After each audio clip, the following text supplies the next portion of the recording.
Hi friends, எல்லாருக்கும் வணக்கம். விடுமுறை சமையலில் இன்றைக்கி நம்ம பார்க்க போகிறது குழந்தைங்களுக்கு ரொம்பவே பிடிச்ச கிறிஸ்பியான ஈவினிங் ஸ்நாக்ஸ் ரெசிபி தான். அவலும் பொட்டேட்டோவும் வச்சு பண்ண போகிறேன். சட்டுன்னு பண்ணிடலாம். வாங்க எப்படி பண்ணுறதுன்னு பார்க்கலாம். 3 மீடியம் சைஸ் பொட்டேட்டோ குக்கரில் 3 விசில் வச்சு வேக வச்சு தோல் உரித்து எடுத்து வச்சுருக்கேன். இதை நல்லா கட்டி இல்லாமல் மசிச்சு வச்சுக்கோங்க, அப்போ தான் நல்லாயிருக்கும். 2 காஞ்ச மிளகாய் மிக்சியில் பொடிச்சு வச்சுருக்கேன். 1/2 கப் அவல் 150 கிராம் எடுத்து வச்சுருக்கேன் மிக்சியில் அடிக்கிறதுக்கு.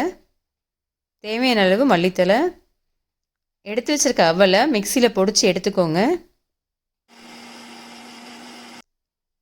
இது மாதிரி பொடிச்சுக்கோங்க. நம்ம மசிச்சு வச்சுருக்க உருளைக்கிழங்கு கூட நம்ம பொடிச்சு வச்சுருக்க அவலை சேர்த்துக்கோங்க. இது கூட நம்ம பொடிச்சு வச்சுருக்க காஞ்ச மிளகாயும் சேர்த்துக்கோங்க. கட் பண்ணி வச்சுருக்க மல்லித்தலை சேர்த்துக்கோங்க.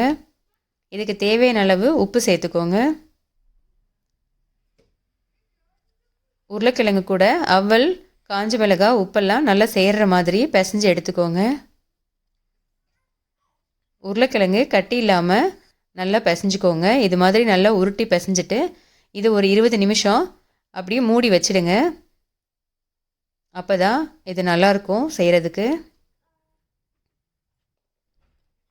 20 நிமிஷம் ஆயிடுச்சு.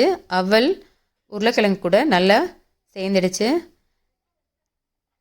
இது மாதிரி நமக்கு தேவையான அளவு உருண்டை எடுத்து நல்லா கையில் ஒரு தடவை அழுத்தி பிடிச்சிட்டு சப்பாத்தி கட்டையில் இந்த ஷேப்பில் தேய்ச்சி எடுத்துக்கோங்க.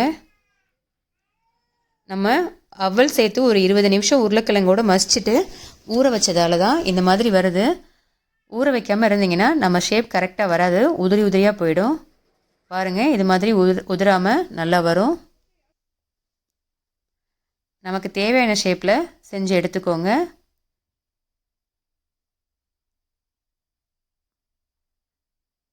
அவ்வளோதான், ஸ்டார் ஷேப் ரெடி ஆகிடுச்சு.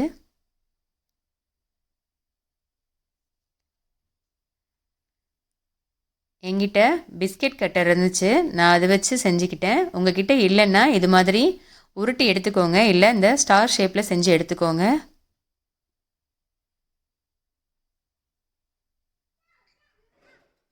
பாருங்கள், இது மாதிரி உங்களுக்கு தேவையான ஷேப்பில் எடுத்துக்கோங்க.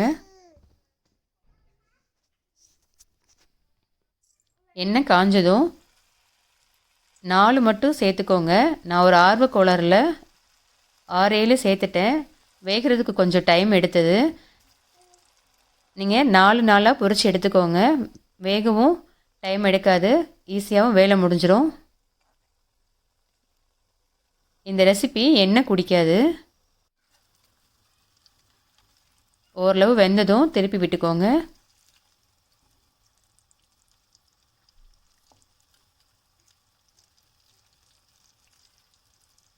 அவ்வளோதான், ரெடி ஆயிடுச்சு. இது மாதிரி கண்டிப்பாக நீங்களும் ட்ரை பண்ணி பாருங்கள்.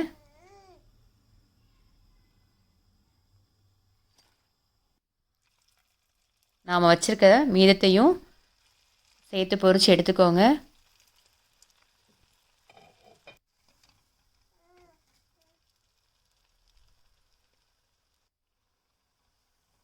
அவ்வளோதான், ரெடி ஆயிடுச்சு.